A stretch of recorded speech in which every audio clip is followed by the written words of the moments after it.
Assalamualaikum warahmatullahi wabarakatuh.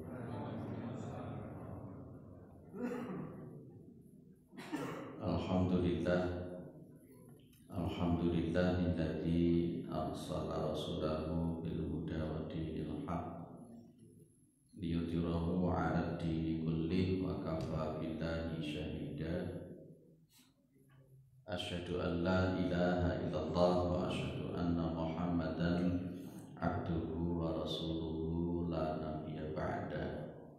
Allahumma shalli ala Muhammad wa ala alihi wa sahbihi wa man tabi'ahum bi ihsanin ila yaumiddin, amma ba'du. Kita bersyukur kepada Allah Subhanahu wa taala atas segala nikmat yang diberikan oleh Allah kepada kita semua, terutama sampai pada pagi hari ini kita masih diberikan kekuatan iman dan Islam, kita masih diberikan kesehatan serta kesempatan sehingga kita masih bisa melaksanakan kewajiban kita sholat subuh berjamaah, dan kita lanjutkan dengan mengkaji agama Allah Subhanahu wa taala. Mudah-mudahan kesempatan semacam ini senantiasa diberikan oleh Allah kepada kita semua sampai nanti kita menghadap kepada Allah yang tentunya dalam posisi husnul khatimah. Salawat salam tetap terlimpahkan kepada Rasulullah Muhammad SAW sebagai khatamil anbiya wal mursalin, penutup para nabi dan rasul yang tidak ada nabi lagi sesudah Nabi Muhammad sallallahu alaihi wasallam. Bapak Ibu yang dimuliakan oleh Allah, kita lanjutkan masih di adab berkenaan dengan orang yang sakaratul maut ya. Nomor berapa kemarin? Nomor 4 masih ya. Nomor 4. Kalau nomor 4 kemarin adalah talqinuhu asyahadah. Jadi talqinuhu asyahadata itu berarti orang yang sakaratul maut itu ditalqin, ditunggoni supaya dia itu bisa mengucapkan kalimat tauhid la ilaha illallah Muhammadur Rasulullah. Dan juga sebelumnya sudah saya bilang, bukan masalah talqin terhadap orang yang sakaratul maut, tapi juga kita berpikir kita nanti bisa dan ditalqin kalimat tauhid ketika kita meninggal ya, karena memang bisa mengucapkan kalimat tauhid ketika di akhir-akhir hidup kita itu merupakan sesuatu yang luar biasa, yang Rasulullah sudah mengatakan kemarin, man kana akhiru kalamihi la ilaha illallah dakhalal jannah. Barang siapa yang akhir daripada kalamnya, ucapannya itu adalah la ilaha illallah, maka dia masuk surga. Upayakan betul-betul didampingi. Baik, kemudian masuk ke nomor 5. Idza udiya, apabila orang yang sakaratul maut itu sudah dijemput artinya dicabut nyawanya, maka aghmidu ainaihi, maka pejamkanlah kedua matanya. Orang yang dijemput, orang yang dicabut nyawanya itu biasanya posisinya kedua matanya itu melotot, mendelik bahasa orang Jawa, melotot. Wada'u lahu, dan doakan dia. Rasulullah Muhammad SAW dalam riwayat Muslim itu mengatakan, inna ruha idza qubida tabi'ahu al-basaru. Ya, sesungguhnya roh itu apabila dicabut maka tabi'ahu al-basaru, maka mata ini akan mengikuti. Roh itu dicabut dari atas, di atas. Jadi pas ketika di atas dicabut begini, maka mata ini mengikuti roh itu. Maka biasanya orang itu matanya itu melotot seperti itu. Melototnya itu karena mengikuti roh yang dicabut oleh malaikat Israel. Nah, pada zaman Nabi Muhammad SAW itu terjadi pada sahabat Abi Salamah. Ya, sahabat Abi Salamah itu pas ketika beliau nyawanya dicabut oleh malaikat, itu mata beliau itu yaitu tadi melotot itu. Sempat ada pikiran-pikiran yang suudzon dari para sahabat yang lain, dikira Abi Salamah itu ada apa-apa gitu. Tapi kata Nabi bukan. Jadi karena memang itulah karakternya orang yang meninggal sakaratul maut itu. Tapi ada juga yang tidak. Baik, umumnya memang begitu. Ya kita bermohon kepada Allah meninggal kita itu bagus, husnul khotimah. Jangan sampai pas lagi joget-joget mati. Ya, Masya Allah kan Anda tahu begitu tuh. Wis tuwek joget-joget geblak mati. Itu repot pada begitu. Alangkah indahnya pas ketika kita sholat, ketika kita sedang baca Quran, ketika jamaah seperti ini, kita dicabut nyawa kita oleh Allah. Yang posisinya sudah saya katakan sakaratul maut itu seperti 300 kali bacokan pedang. 300, sakitnya luar biasa memang. Tapi Allah memberikan kekuatan kepada orang-orang yang memang betul-betul beriman. Baik, la tad'u ala anfusikum illa bi khairin. Nah, pas ketika memang sedang melotot itu, ini Abi Salamah kan matanya lagi melotot itu tadi. Maka kemudian fadad janasun min ahlihi, ya, sempat ada kata-kata yang tidak ada bagus itu. Jadi sunnahnya Pak, kalau jenengan sudah melihat ada orang yang baru meninggal sakaratul maut kemudian meninggal melotot, maka jenengan tutup matanya itu. Ditutup diseret itu supaya dia memejamkan mata. Jangan dibiarkan melotot terus. Dan gak usah takut, gak usah wedi. Ya, ada anak yang tidak mau mengurusi jenazah orang tuanya karena takut katanya seperti pocongan gitu. Itu kan yang sudah tidak benar gitu. Wong hantu pocong itu ada apa enggak sejajahnya? Itu kan halu yang ada di dalam otak kita. Mereka akan berbentuk seperti yang kita bayangkan. Oning Amerika juga ada pocongan. Ya, karena mindset di dalam otak itu membayangkan kayak apa, yaitu setan akan berbentuk semacam itu dan mengganggu semacam itu. Dan mereka tidak punya kekuatan apa-apa. Tidak usah takut lah. Dekat dengan orang yang mati itu tidak usah takut. Tidak usah takut dengan orang-orang yang dekat dengan orang mati. Dan juga nggak usah ada mindset yang aneh-aneh. Saya ingat betul anak saya pas ketika masih merangkak ya, pas kemudian nyelawat ya, anak saya berangkat ini sore pendosa tak biarkan aja, ndak ada apa-apa, betul ndak ada apa-apa ya, anak saya sehat-sehat. Kata orang dulu kan sawanan ya, karena mindsetnya sudah nggak jelas, maka pikiranmu adalah doamu, ucapanmu adalah doamu, ya sawanan tenanan. Ya, anak saya ya pas ketika Pak D-nya meninggal, karena saking sayangnya sama Pak D-nya itu, anak saya nomor 2 itu ya, saya mencium keningnya Pak D saya pas begitu meninggal. Anak saya ikut-ikut mencium keningnya beliau. Tidak sawanan belas, tidak ada semacam itu. Nggak usah takut dengan orang-orang yang baru meninggal dunia. Nggak usah dikelenik-kelenikkan yang aneh-aneh. Apalagi kemudian pas ketika berangkat ke kuburan baru disawur-sawur nih beras kuning dan seterusnya. Itu tidak ada semacam itu ya, untuk membuka itu bukan begitu.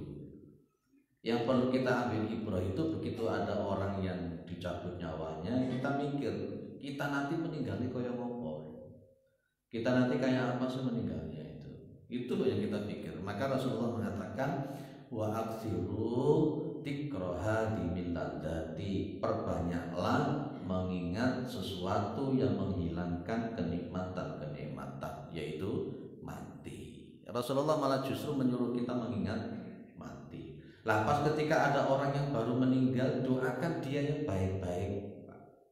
Kata Rasulullah, la tad'u ala anfusikum illa bi khairin. Ya, jangan kalian itu berdoa atas diri kalian illa bi khairin, kecuali dengan hal yang baik-baik. Di dalam Al-Quran ataupun di dalam sunnah itu seringkali mendoakan orang atau mencela orang itu dengan kata-kata anfusikum. Contoh dalam surah Al-Hujurat, wala talmizu anfusakum, kan gitu ya. Jangan saling mencela diri kalian. Jadi karena memang sesama muslim itu disebut dengan kal jasadil wahid. Kal jasadil wahid, sesama orang muslim itu seperti satu tubuh. Sehingga di dalam Al-Quran seringkali pakai anfusakum, kalau dalam sunnah ini disebut anfusikum. Jadi pas ketika ada orang muslim yang meninggal, sejatinya dia itu kan seperti tubuh kita, dia itu adalah saudara kita. Dalam Al-Quran disebutkan innamal mu'minuna ikhwatun, kan begitu ya. Maka pas ketika baru dicabut nyawanya itu doakan yang baik-baik orang ini, doakan yang baik-baik, dan doa yang baik-baik itu pun juga akan kembali kepada kita. Gitu loh, Pak, orangnya matinya kayak begitu loh Pak, matinya kayak begitu, wajahnya ganti koyok monyet, itu biar. Doakan saja kepada Allah yang baik-baik, ya doakan. Maka fa'innal malaikata yu'minuna ala ma taqulun, maka sesungguhnya malaikat itu mengaminkan apa-apa yang kalian katakan. Berhusnudzonlah kepada orang yang baru meninggal. Kalaupun umpamanya kita melihat sesuatu aib, cacat kepada orang yang baru meninggal itu, gak usah diceritakan kepada yang lain. Gak usah Pak, gak usah diceritakan. Wah, aku ingin dulu kok sakaratul maut kok sirahe kok wis berubah kok ketek, gak usah dicerita-cerita nih, ngapain juga. Dia sudah mendapatkan apa yang seharusnya dia dapat. Ya, dia sudah mendapatkan sesuatu yang seharusnya dia dapat. Tinggal jenengan sendiri, jangan-jangan saya khawatir mari ngelok-ngelok ngono maru dong-dongi pas ketika mati wajahnya kayak ketek pisang. Jangan begitu ya, didoakan saja, didoakan yang baik. Maka Rasulullah SAW itu mendoakan Abi Salamah. Ini sunnahnya mendoakan ini pas ketika baru ada orang meninggal itu. Allahumma gfir li Abi Salamah. Kalau namanya bukan Abu Salamah bisa diganti. Allahumma gfir, umpamanya yang meninggal sapa jenenge. Kalau saya menyebut nama dong-dongi wong iki ana nek kene yo repot ya. Malah doakan mati. Fulan aja kita buka fulan. Umpamanya kita membaca Allahumma gfir li fulan warfa' darajatahu fil mahdiyyin wa khlufu fi aqibihi fil ghabirin waghfir lana wa lahu ya rabbal alamin. Ini doa bagi orang yang doa untuk orang yang baru meninggal, seperti yang dilakukan oleh Rasulullah kepada Abi Salamah. Ditambahi lagi wafsah lahu fi qabrihi wa nawwir lahu fihi. Yang dimaksud dengan wafsah lahu fi qabrihi itu biasanya orang Jawa bilang itu jembaro kubure padango dalane. Itu makna wafsah lahu fi qabrihi wa nawwir lahu fihi. Pada ngodalan ini karena memang kalau orang itu sudah di dalam kubur itu sudah karu-karuan, tidak karu-karuan jenengan kate nulung kaya ngopo gak iso. Dia suka dengan sepeda Harley Davidson umpamanya. Sepeda Harley Davidson ikut dikubur juga gak akan membantu. Jenengan kubur baju-baju yang dia suka ikut dikubur tidak bisa membantu.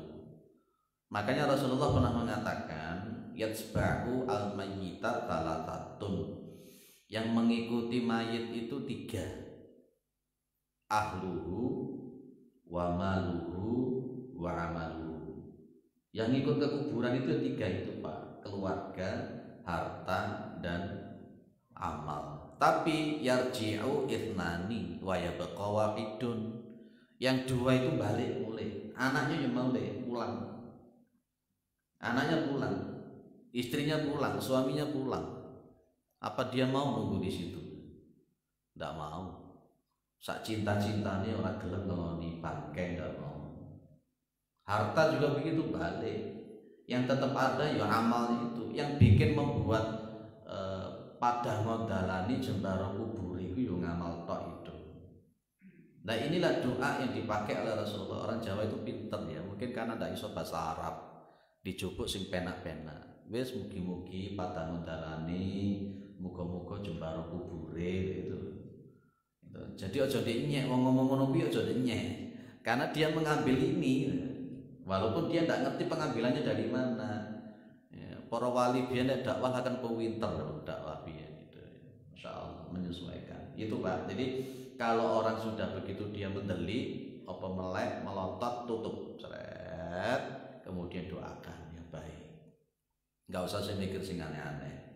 Dan yang paling penting pas ketika kita itu melihat orang itu baru meninggal itu, kita berpikir dalam diri kita, aku besok iki matine kaya ngopo? Matinya saya kayak apa? Ada orang itu matinya kecelakaan jebret, ya lah. Kemudian identitasnya tidak ada sama sekali. Wis gak ono identitasnya, gak ono wis. Iki wong sapa, jenenge sapa, wae sapa, ndi kan. Akhirnya kemudian dibawa di rumah sakit. Di rumah sakit umpamanya juga gitu. Sampai berminggu-minggu gak ono yang ngambil. Gak ada yang ngambil. Diapakan jenazah itu? Diapakan kira-kira? Kalau teman-teman calon-calon dokter itu prakteknya pakai jasad yang asli ya Pak dokter ya. Ya jantungnya dijupuk, dibelah, Masya Allah. Baik kita lanjut yang nomor 6. Syaddu lihyaihi wa talyinu mafasidihi. Yang disebut dengan syaddu lihyaihi itu kalau memang dia punya jenggot ya, punya jenggot. Jenggotnya dirapikan kemudian diikat. Dan biasanya kadangkala yang namanya mulut ini, namanya mulut itu mangap. Ya apa jadi mangap bahasa Indonesianya Pak? Mangap, ya buka gitu ya. Ya biasanya begitu terus. Ya melongo, ya pokoknya mangap mana lagi. Lah itu sunnahnya itu tutup, jangan tetap seperti itu. Termasuk yang namanya jenggot, yang mungkin dia punya jenggot yang panjang, rapikan kemudian diikat. Dan kemudian watalyinu mafasilihi, dan berlemah lembut. Talyin itu lemah lembut kepada mayit. Memperlakukan mayit itu dengan baik, ojo kasar-kasar, ya ojo kasar-kasar. Ngedusi barang yo sing alus, sing tenanan. Kenapa Nabi bilang begini, kasru'at bil mayyiti kakasrihi hayyan. Ini sebenarnya sanepan sebenarnya ya, isyarat dari Nabi. Mematahkan tulang orang yang mati itu seperti mematahkan tulangnya dia ketika dia hidup. Itu termasuk isyarat dari Nabi, memperlakukan jenazah itu sing api, sing halus, sing lemah lembut. Lek pas ngedusi mayit ya ojo kecepret ae. Ya, saya sering melihat terutama ibu-ibu lek ngedusi mayit itu ngomong. Jangan. Sing tenanan sing kusuk. Kenapa begitu? Sudah sejak awal saya katakan, apapun itu yang berkenaan dengan masalah jenazah itu kembalikan kepada diri kita. Ketika jenengan itu memandikan mayit itu, kembalikan kepada kita. Aku besok iki kaya ngene iki. Ndak mungkin jenengan mati maru adus dhewe, ndak mungkin. Ndak mungkin. Ya jenengan besok ya ditelakno begitu, ditutupi suman sejari, jenengan dimandikan. Kembalikan itu ke kita kalau kita itu. Jadi kadang-kadang nuwun sewu ya, nuwun sewu, mohon maaf sekali lagi ya. Melo ngedusi mayit tapi sholat 5 waktu ini gak melaku. Kan ya lucu juga. Sudah paham betul bahwa di hadapan dia ada orang mati dan nanti dia juga akan di situ seperti itu. Tapi sholat 5 waktu sih males. Itu kalau boleh saya mengatakan bahwa hidup itu memang banyak kelucuan-kelucuan yang kita lakukan. Makanya memang kalau kita ngikut Abu Nawas itu, Abu Nawas senang banyol ya gitu. Sering mengkritik dengan kelucuan-kelucuan. Kenapa? Karena memang di dalam diri kita banyak kelucuan-kelucuan. Hidupmu itu lucu ya. Termasuk Nasruddin Roja itu pun juga sering begitu mengatakan hidupnya manusia itu lucu. Contoh, wis ngerti sudah tahu bahwa namanya neraka itu berat, ya toh? Tapi ya sik dablek nglakoni maksiat-maksiat itu kan ya lucu namanya. Sudah tahu kepingin masuk surga, tapi dikongkon sholat yo angel, jamaah yo angel, kan ya lucu itu namanya. Setiap hari melihat ada orang mati dikubur dalam kuburan, ya gak sholat-sholat, kan ya lucu namanya itu. Lah itu memang makanya Abu Nawas itu kalau seringkali mengkritik orang dengan kelucuan-kelucuan itu. Nasruddin Roja itu juga begitu. Itu dua ulama besar yang begitu luar biasa pada zaman Harun ar-Rasyid, khilafah Abbasiyah pada waktu itu. Ulama besar begitu. Kita ini tidak ya, memang lucu ya. Kalau umpamanya kita disebut orang sampean itu lucu, nggak usah muring-muring. Karena memang banyak kelucuan-kelucuan yang ada pada diri kita. Memang lucu kita itu, lucu. Baik, ya. Jadi memperlakukan jenazah yang baik, yang lemah lembut, dan berpikir bahwa kita nanti pun akan seperti itu kan. Setelah itu taujihuhu ilal qiblati, menghadapkan ke kiblat. Kalau dia itu memang sudah meninggal, ya seorang sakaratul maut itu tadi sudah meninggal, itu sunnahnya memang dihadapkan ke kiblat bila memungkinkan. Bila memungkinkan. Termasuk para ulama ada yang menyebutkan ketika sakaratul maut lagi nazak-nazaknya itu, sakaratul maut itu juga disunahkan dihadapkan ke kiblat pas ketika mentalqin. Tapi ini juga sesuai dengan kondisinya. Makanya saya tidak sepakat kalau ada orang itu dimasukkan ke rumah sakit non muslim. Umpamanya dimasukkan ke rumah sakit Kristen. Rata-rata rumah sakit Kristen itu di depan ada salib. Ketika orang sakaratul maut yang dilihat itu adalah salib. Pas ketika sakaratul maut itu lagi sibuk-sibuknya iblis setan untuk mengarahkan tauhidnya dia. Begitu sakarat megap-megap yang dilihat salib, Maru pendeta ini teko darurat. Maru ayo tak baptis ya, Lah kok delok manduk dibaptis tenanan. Masukkan ke rumah sakit Islam. Di rumah sakit Islam itu saya yakin juga ada ustadz-ustadznya, ada kiai-kiainya. Pas ketika dia itu sakit mulai parah, itu mesti diparani setiap hari, didoakan dan sebagainya. Saya yakin juga begitu. Saya yakin di rumah sakit Islam begitu. Ya memang harapan kita juga begitu. Dulu pas ketika jadi majelis tabligh itu juga sempat kita seperti itu. Di rumah sakit Aisyah masih ada ya Bapak ya, insya Allah. Oh masuk.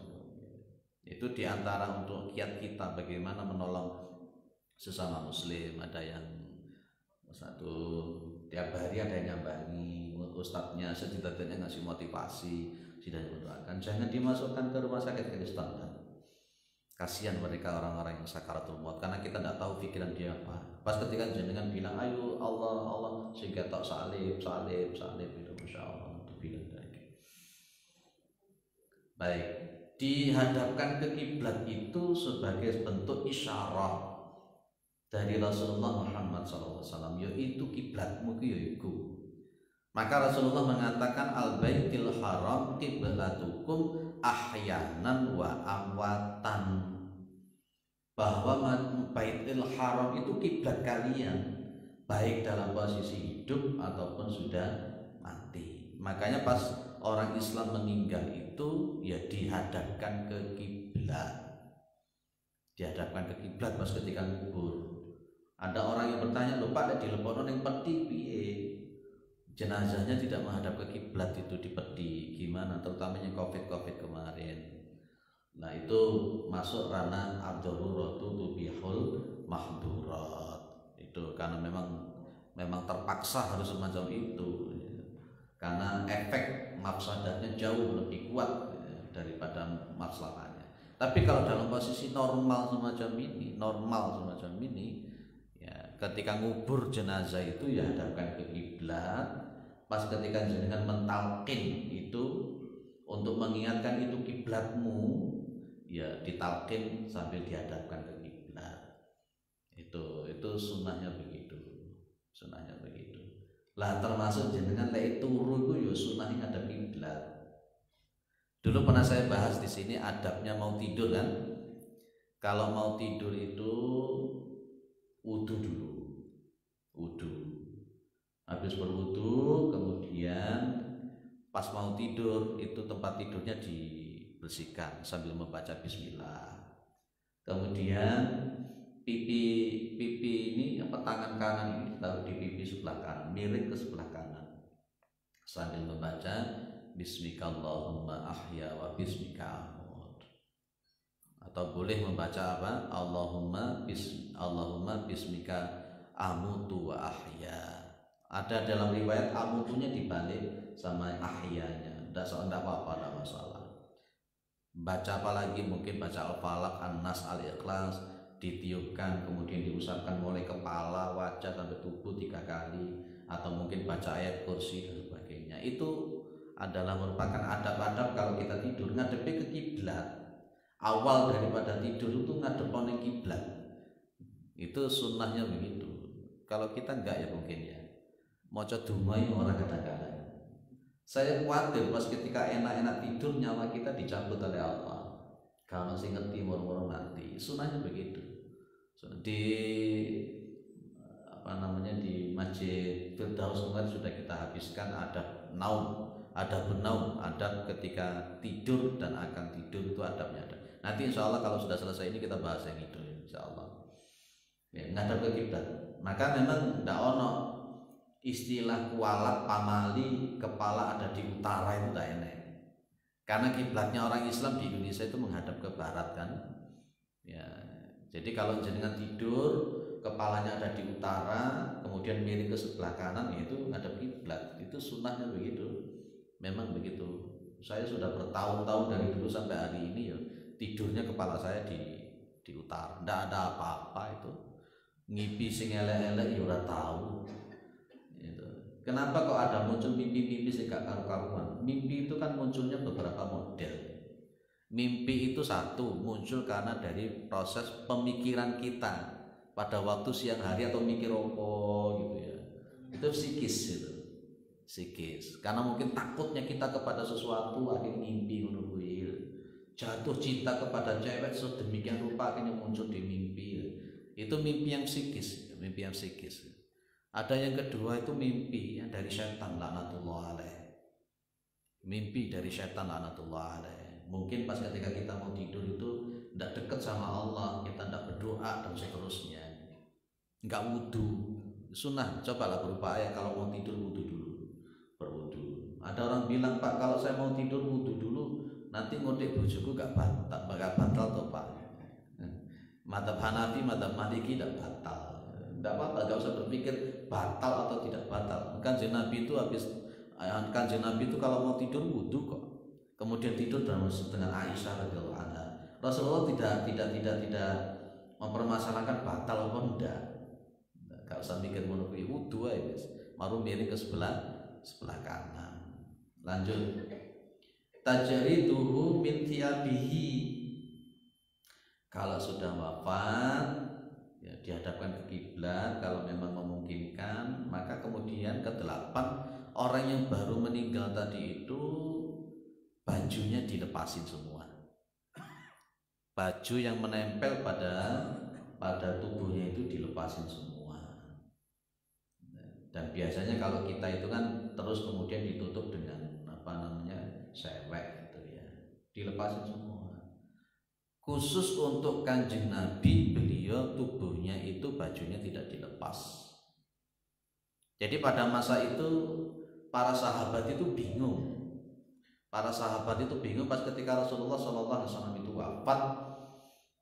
Para sahabat itu bingung, Kanjeng Nabi itu bajunya dilepasin semua atau tidak? Karena membuka auratnya Nabi kan, membuka auratnya Nabi.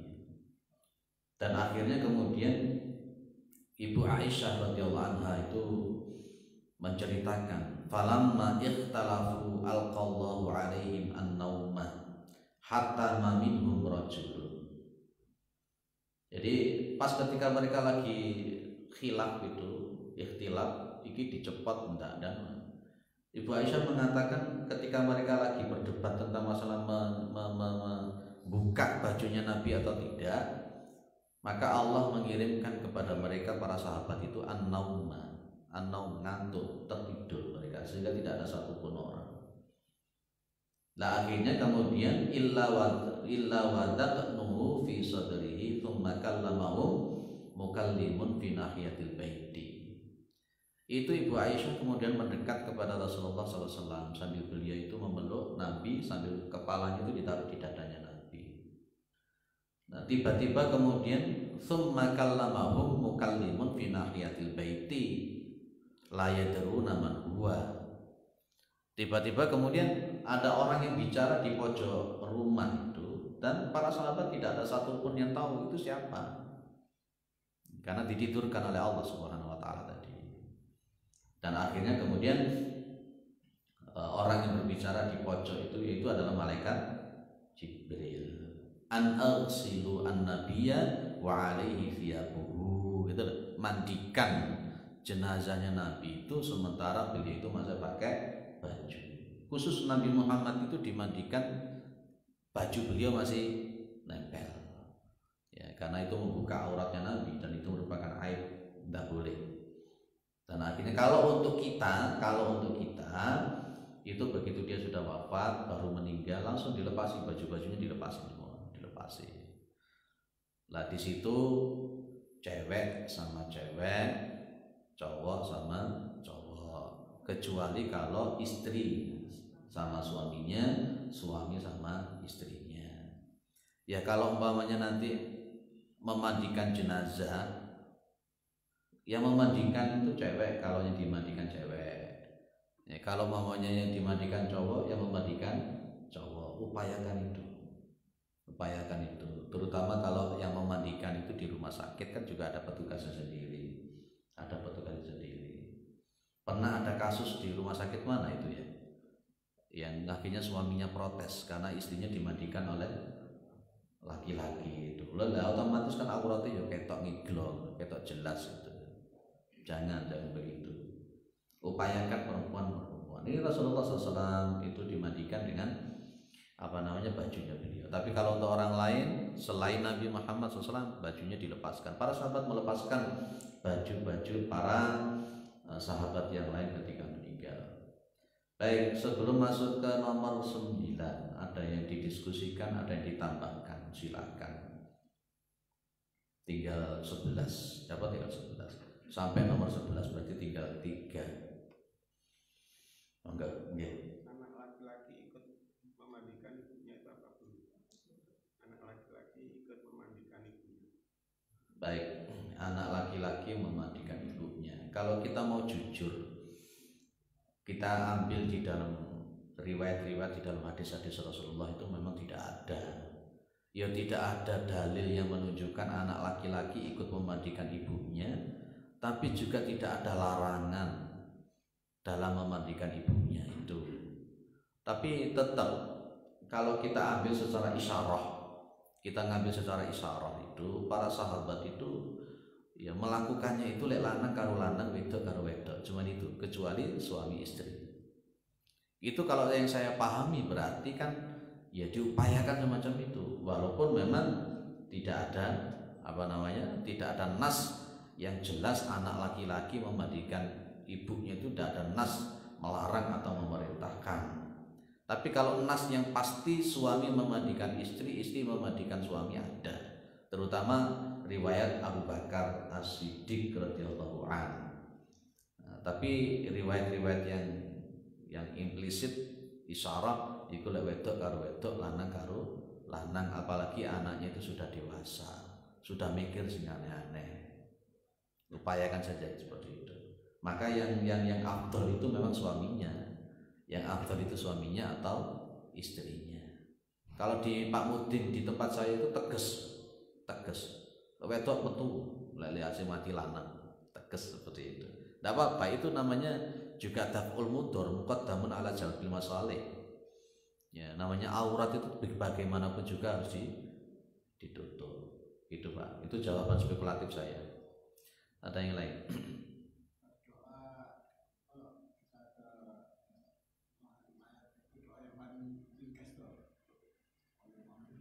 Ya, paling ringkas itu ya Allah maghfir lahu warhamhu wa'afihi wa'fu anhu, itu paling ringkas.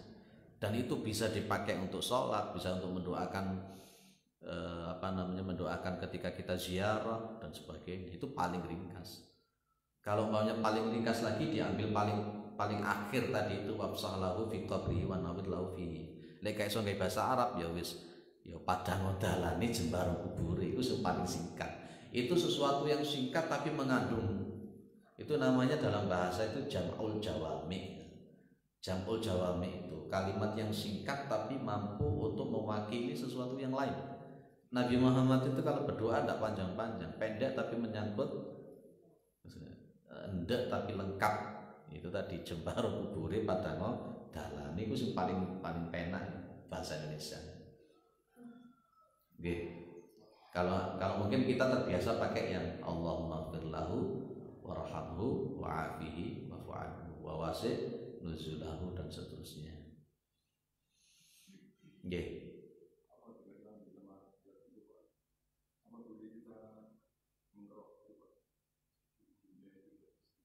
Ngerok apa oh iya, jadi memang ada ulama sebagian ulama yang pas ketika memandikan itu dia mencukur bulu-bulunya, memotong kuku-kukunya, karena memang itu namanya bersuci. Dan itu mengambil pada konteks dalil-dalil pas ketika mau yaumul Jum'ah itu. Tidak masalah, tidak apa-apa, dibersihkan dan seterusnya, tidak apa-apa, boleh. Di sini memang adatnya begitu. Di sini adatnya dicukur-cukur dulu atau apa adanya. Kalau di tempat saya itu ya apa adanya ngono kuwi. Gak dicukur-cukur. Tapi memang tidak ada dalil yang memerintahkan, juga tidak ada dalil yang melarang. Kalau sudah tidak ada dalil yang memerintahkan dan melarang pada posisi seperti itu, kita kembalikan kepada bara'atul asliyahnya. Dan kalau sudah semacam itu dilihat Nabi ngelakoni ora, sahabat ngelakoni ora, nah, itu sih paling gampang. Kalau sahabat tidak melakukan, ya wis gak usah dilakoni, penak. Kalau dalam konteks ketemu dengan model semacam itu, jadi perintah melarang ya ndak ono, perintah untuk memerintah ya gak ono. Kalau begitu ya wis manut sahabat, pas sahabat kalau sing nglakoni ya wis gak usah dilakoni. Mek ngono tok enteng wis. Gitu ya. Saya lanjut biar selesai. Yang 9, tawtiyatuhu bi tsaubin. Menutupi orang yang baru meninggal tadi itu bi tsaubin, dengan kain.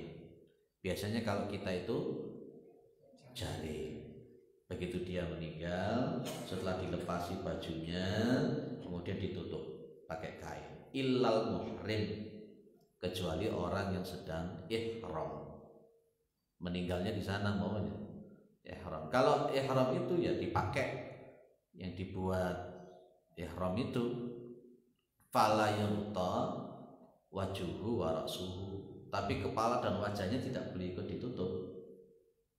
Kalau orang ihram, dan nanti untuk mengkafaninya pun juga dengan untuk pas ketika mengkafaninya itu juga memakai baju yang dia itu buat ihram itu. Lihat ya, langsung nomor 10 biar cepat selesai. Tahsinu kafni. Lah kalau sudah seperti itu ditutup, dimandikan dan sebagainya. Tahsinul kafni itu artinya memperbagus kain kafan. Siapkan kain kafan yang baik. Kain kafan yang baik, bukan mahal tapi baik.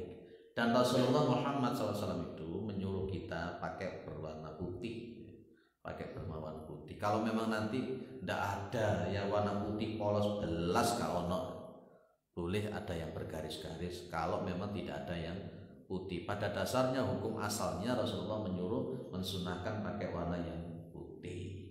Dan tidak usah mikir-mikir sing aneh-aneh ketika ada orang dikafani. Woi pocongan ini kok. Enggak usah mikir aneh-aneh. Nanti akan kita bahas di Ahkamul Janaiz pas ketika memasukkan ke kuburan itu kayak apa, termasuk ziarah kubur nanti kayak apa. Kafana ahadu idza kafana ahadukum akhahu falyuhsin kafanahu, kata Nabi. Apabila seseorang di antara kalian mengkafani saudaranya, maka perbaguslah kain kafannya, termasuk juga perbaguslah cara mengkafaninya. Ojo asal-asal kalau mengkafani orang itu. Dulu kalau kita belajar mungkin kalau laki-laki itu 3 lapis umpamanya, kalau perempuan 5 lapis itu diantaranya. Di sini kan sudah ada praktek berkali-kali kan, berarti sudah paham insyaallah. Tidak perlu saya ulang lagi. 11 terakhir. At-ta'jilu bitajhizihi wa dafnihi idza taqayyanu mautahu.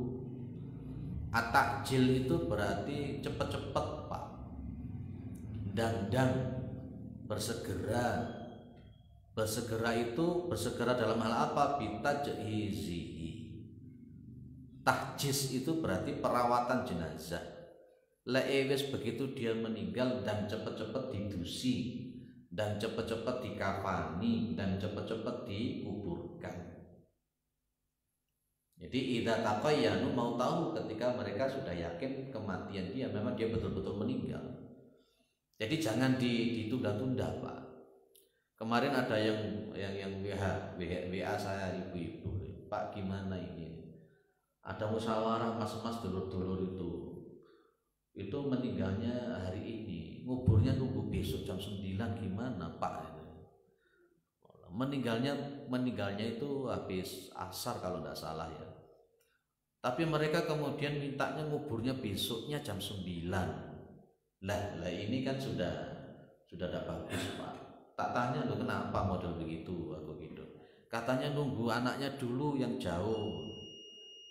Katanya penghormatan terakhir. Saya bilang penghormatan terakhir bukan begitu. Kasihan jenazahnya. Nabi Muhammad SAW mengatakan asri'u bil janazati, bersegerakan untuk mengurusi jenazah. Fa in taku sholihatun fa khairun tuqaddimunaha, maka apabila jenazah itu adalah orang yang soleh, maka fa khairun, maka jadi baik. Untuk apa? Tuqaddimunaha, untuk mendahulukan, kalian mendahulukan keperawatan itu. Wa iyyaku siwal dzalik fasyarrun, kalau memang jenazahnya itu adalah jenazah yang jelek, maka fasyarun, maka jadi jelek. Tadaunahu an riqabikum, kalian meletakkan jenazah itu di pundak-pundak kalian. Rasulullah malah melarang Rasulullah itu menunda-nunda.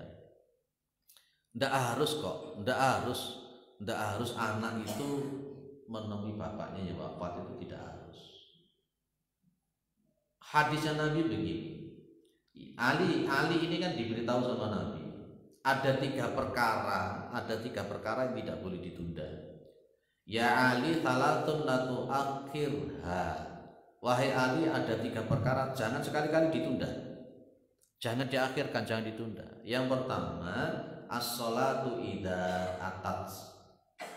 Perkara pertama kata Nabi, kalau datang jangan ditunda-tunda. Yang pertama adalah sholat. Kalau sholat itu datang jangan ditunda-tunda, karena kita tidak tahu nyawa kita kayak apa. Sholat duhur umpamanya masuk adzan Allahu Akbar umpamanya gitu, kita bilang sempuai sholat sih, jam-jam 1 sholat atau setengah 2, belum nyampe jam 1, belum nyampe setengah 2 nyawa kita dicabut oleh Allah. Itu hukumnya gimana? Hukumnya gimana orang model gitu? Berarti dia telah mati dalam posisi meninggalkan sholat, sementara dia tadi punya kemampuan untuk melakukan sholat tapi dia tunda. Jadi kalau sholat sudah datang jangan ditunda. Yang kedua, wal janazatu idza hadarat, ketika jenazah itu sudah datang. Kalau artinya sudah datang, hadarat itu kan datang. Artinya ketika jenazah itu sudah ada orang mati, ya wis langsung ditangani. Semakin cepat semakin baik. Semakin cepat semakin baik. Lu anak saya masih ada di Sulawesi, gimana nunggu? Bukan yang kita hormati itu jenazahnya, bukan anaknya. Dan untuk menghormati jenazah itu cepat segera masukkan ke dalam kubur, karena dia akan mendapatkan sesuatu. Kalau dia memang bagus, jenazahnya bagus, jenengan dolim menunda-nunda kenikmatan dia di dalam alam kubur itu. Lah Pak, nanti anaknya datang gimana? Ya wis suruh ke kuburan, sholat jenazah di kuburan kan tidak masalah. Gitu. Dan penghormatan terakhir itu bukan lewat riwariwi di sore pendosa pengpiro itu. Itu bukan itu cara menghormati jenazah itu. Cara menghormati jenazah itu ya diperlakukan dengan baik, dimandikan, disolati, didungakno, dikubur dan sebagainya. Apalagi mau berangkat ke kuburan, ono piring dipecah ceter, itu hubungannya apa maksudnya? Apa maksudnya itu? Kok ada piring dibanting barang ketika jenazah mau berangkat, itu apa hubungannya, Pak? Lucu ya. Baik. Dan yang ketiga yang jangan ditunda, wal ayyimu idza wajadta laha kuf'an. Anak perawan, anak gadis, ketika kamu sudah menemukan bagi dia itu yang sekufu, yang memang pantas untuk dinikahkan. Apa maneh zaman saiki, arek perawan saiki delok di Jalan Ijen, di veteran, ngapain mereka, Pak? Itu saya sampai ngeri lihat zaman sekarang. Lah tapi nanti ya kursi disiapkan, lampunya mati kok. Kalau saya lewat situ jam 10, jam 11 kalau habis ngaji, habis isya dari gadang lewat situ, masya Allah. Ya jilbaban tapi ya rangkul-rangkulan. Ngono iku dikapakno kira-kira, Pak. Nah jenengan apa pengalaman apa ya? Itu masya Allah. Kan jenengan juga nggak ingin toh anak perempuan jenengan semacam itu. Kalau memang sudah oke, dia menemukan jodoh dan sebagainya, ya sudah, nikahkan saja, guys. Itu kalau tidak, turun dinikahi terus digawa nanti berpelukan, berpegangan, mungkin melakukan hal semacam itu, yang berdosa siapa? Itu kata Nabi, wal ayyimu idza wajadta laha kuf'an. Dan anak gadis, anak perawan, ketika kamu sebagai orang tua sudah menemukan bagi dia yang betul-betul sekufu untuk bisa dinikahkan. Jadi poin nomor 11 itu Rasulullah SAW menyuruh merawat jenazah itu wis aja ditunda-tunda dan segera. Makanya berdasarkan hadis ini di tempat-tempat tertentu menguburkan malam hari bareng. Tidak apa-apa menguburkan malam hari, itu tidak ada yang salah. Pada zaman Nabi pun juga pernah dikuburkan malam hari, tidak ada pamalinya. Umpamanya meninggalnya itu habis zuhur jam 2. Ya sudah, itu waktu cukup itu untuk mengubur itu. Cukup. Ya, jangan meniai mati ini jam 2 lah kok nguburi semene. Lah itu jangan. Di samping itu kan juga yang namanya orang-orang yang nyelamat itu kan juga mereka butuh aktivitas yang lain juga. Di samping itu kalau mayit itu jenazahnya nginep semalam, yang dilakukan orang-orang pas ketika jenazah nginep itu apa? Melekan toh? Melekan apa yang dipegang? Kartu kan? Iya, kartu ya. Jenengan ridho tak ketika ada jenazah di situ sementara ada orang main ucut gitu. Kadang ada yang minum-minum itu. Enggak ridho kan jenengan. Jadi di tempat saya sudah beberapa kali ini sudah, alhamdulillah, begitu jam 9 dikubur ya dikubur. Tambah senang sebenarnya warga itu. Daripada mereka itu tidak dikubur malah melekan di rumah itu sing duwe omah yo ngragati, maru sing melekan iku sing diomongno yo ora gena-gena, maru daripada ngantuk jarine lho. Jarine daripada ngantuk maru nyekel remi, masya Allah. Itu akhirnya kan juga mengkontaminasi, menyakiti jenazah yang mati tersebut. Itu saja ya. Baik, nah mungkin yang jenengan yang jadi Pak Mudin bisa mengusulkan model ini nih. Yang jadi Pak RT, Pak RW bisa mempunyai kekuasaan terus dikubur saya tidak apa-apa. Dan orang-orang yang punya keluarga, yang punya ilmu juga begitu. Saya kira cukup ya Pak. Berarti pertemuan yang akan datang kita akan bahas di Ahkamul Janaiz. Ahkamul Janaiz itu adab-adab atau adabul janaiz itu adab-adab bagaimana kalau kita itu berhubungan dengan jenazah. jenazah. Bagaimana sih kalau ada orang mati itu diumumkan lewat speaker itu oleh koran? Biasanya kan bengok-bengok, itu nanti akan kita bahas di situ insyaallah. Insyaallah mudah-mudahan bermanfaat. Mudah-mudahan kita ini adalah orang-orang yang husnul khotimah. Mudah-mudahan kita dimasukkan dalam surganya Allah. Mudah-mudahan anak-anak kita adalah anak-anak yang saleh dan salehah. Mudah-mudahan keluarga kita ini adalah keluarga yang sakinah, mawaddah, warahmah. Mudah-mudahan umur kita ini umur yang barokah, umur yang istiqomah, umur yang betul-betul tetap pada ajaran syariatnya Allah Subhanahu wa taala. Dan mudah-mudahan negara kita Indonesia, kita ini adalah orang Indonesia. Mudah-mudahan negara kita adalah negara yang baldatun thayyibatun wa rabbun ghafur. Subhanakallahumma wa bihamdika asyhadu an la ilaha illa anta astaghfiruka wa atubu ilaik. Assalamualaikum warahmatullahi wabarakatuh.